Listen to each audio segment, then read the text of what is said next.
I may or may not have talked about Donkey Kong's tie hitbox already in the previous video, so I won't give that any more attention. Rather, I'd like to mention how the Smash Wiki states that Melee's Donkey Kong is the first iteration of his Donkey Kong Country appearance to have visible teeth in a 3D game. He does have visible teeth in his character select screen artwork, but you might notice that when you play as him, his teeth are not visible most of the time. They're not even visible in any of his victory screens, which I feel like would have been a great place for them to be shown instead of his toothless smile, but none of his victory screens have him show off his pearly whites until Smash 4. For some reason, his teeth are only visible during his up air and his side B. While up air is used a lot, side B is not. The only thing they have in common is that they're both his only moves that utilize his head as the main part of the attack. So maybe they added his teeth there to convey that he has a headache or something, I don't know. His dash attack is one of the worst in the whole game. It completely stops his momentum, and I don't even really know what the source for that is. I tried to find a source for the dash attack animation, but I really could not. I haven't played a lot of Donkey Kong games, so that did not help at all, but not making it the role from Donkey Kong Country never made sense to me. And again, I don't really know much about Donkey Kong games, so if this really is from something, let me know because I'm really curious. Captain Falcon's gun has been notoriously memed for years. You might not have even known that he has one, but he does. It's in the holster on his hip. And it's a fair question. Why does he not use this gun? See, in 2001, the greater Nintendo universe had not yet legalized open carry of firearms. Okay, I'm gonna scrap this joke, actually. I don't know why he doesn't use it. There's actually only one instance that I was able to find of him ever using his gun, and it's in some F-Zero instruction book comic that I found linked in a comment on Reddit. Falcon's the first character I'm covering who actually has unused voice clips. The first one is his Blue Falcon! And the second one is Come on! Both noises that later appear in his Final Smash and other games. Sakurai has stated that Final Smashes were originally in the plans for Smash 64, but hardware limitations and time constraints may have been too limiting to fit them into either game. And this is not the last of unused voice clips to be used for what would become Final Smashes. Ganondorf, in many ways, Captain Falcon 2, has an unused voice clip of his own, also rumored to have been an asset of a planned Final Smash, but not confirmed. It's not known what that Final Smash would have been, but I personally think it would have had something to do with the sword that appears in his victory screen. This sword, by the way, does not have a name. It was never present in a Legend of Zelda game, and its only official usage other than the Melee results screen is in Smash Ultimate. It originates from the Space Worlds 2000 tech demo, which was essentially a showcase of the capabilities of the GameCube before its release. And it appears to be Ganondorf's primary method of attack in that video, which makes him being a clone in Melee all the more disappointing. I thought I was onto something before writing this because I was certain that I had another fact that was true of Ganondorf and not Captain Falcon, and that really excited me because them being clones, I thought everything would carry over. And the fact was that Ganondorf can angle his forward tilt in 5 directions as opposed to the normal 3. But no, this is true for Falcon as well, and they're even more similar than I thought.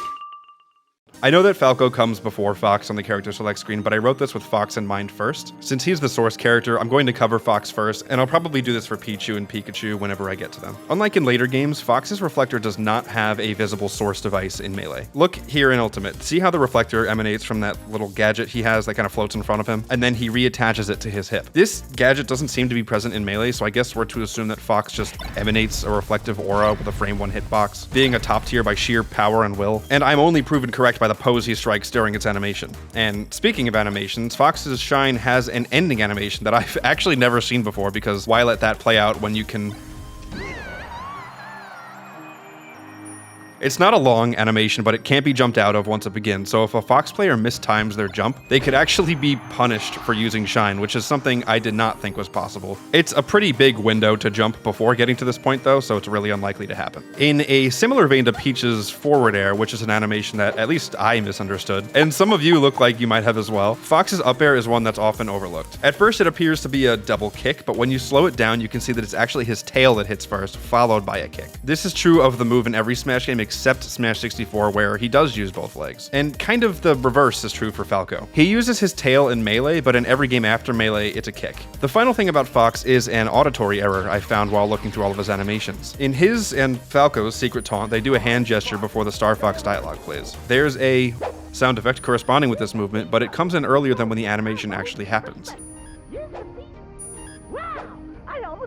All of these facts are true for Falco, by the way. The shine animation, up air, the secret taunt error, they even both strike the same Super Saiyan pose during up B. One thing in particular about Falco, though, is that on Donkey Kong's Smash Wiki page, the trivia section claims that Falco is one of a few characters with 3 spikes or meteors. Obviously, down air and side B are 2 of them, but I couldn't for the life of me think of the third. What I thought was happening was that they were counting his down smash, which is considered a semi-spike, since it has nearly perfect horizontal knockback and causes you to eventually wind up below the stage. But that doesn't make sense because Kirby's down smash is a semi-spike and that doesn't count as a spike. What I think they're doing is they're considering his down throw, which at the ledge is a meteor just like Fox's. And I forgot about that one. I forget about that one all the time. But it makes sense because finally a down throw, throwing someone downward, makes them go down. Kind of a fun fact, the only other character in the game who has a down throw that can meteor is the female fighting wireframe.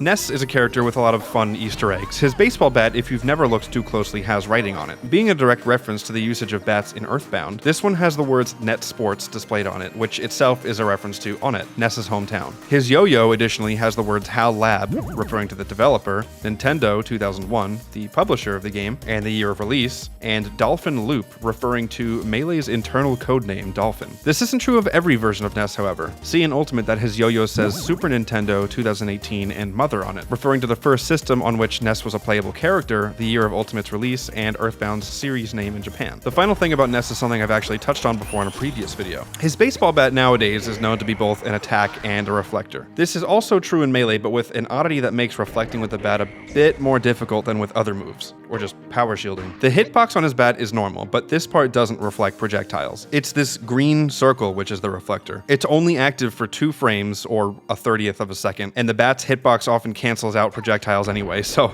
if you really want to send something back at your opponent, more often than not, your best bet is to turn around and let Ness's back take care of it. The next characters are... Next up is the Ice Climbers.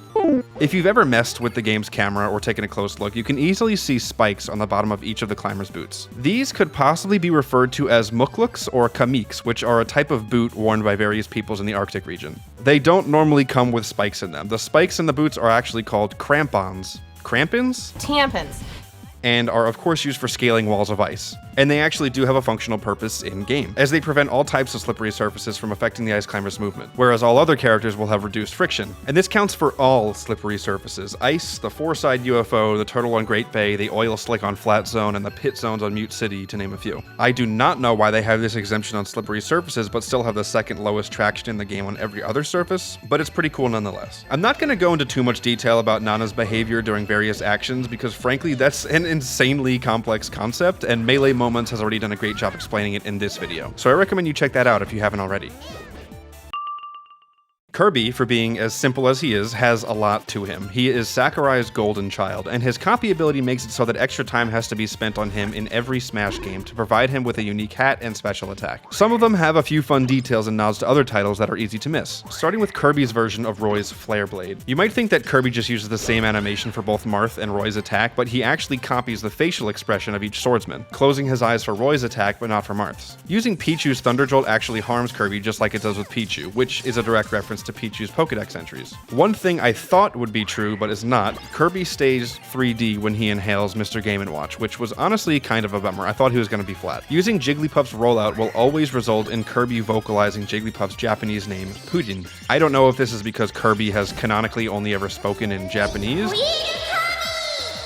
or if they just didn't think or care to add 4 different translations of Kirby saying Jiggly.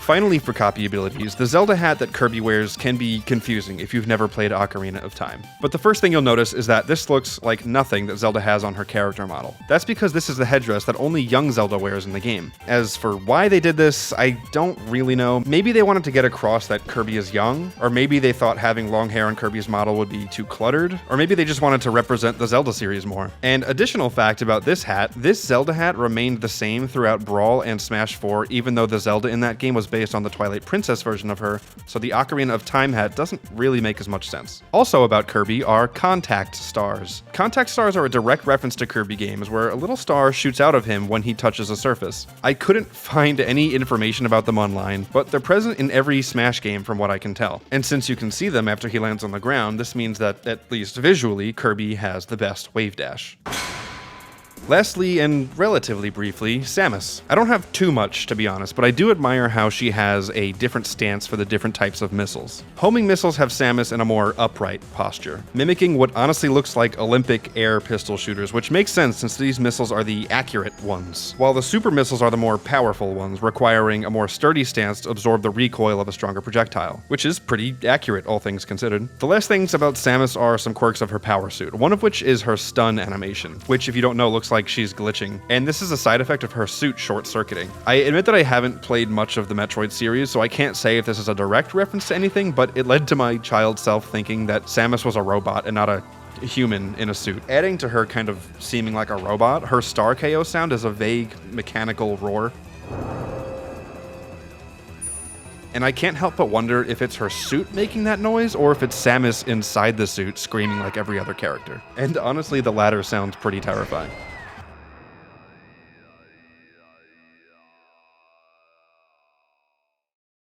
I decided to make this one a little bit longer than the first one because I felt the first one was pretty short. I can't tell exactly how long this is going to be until I finish editing it, but my script is a few more pages than the last one, so I think it'll be a decent length. I will say if this is uploaded multiple weeks after the first one, that's why. And that's it for this one. There's probably going to be one more video in this series, and I have ideas for a whole bunch of other things. I'm bad at conclusions.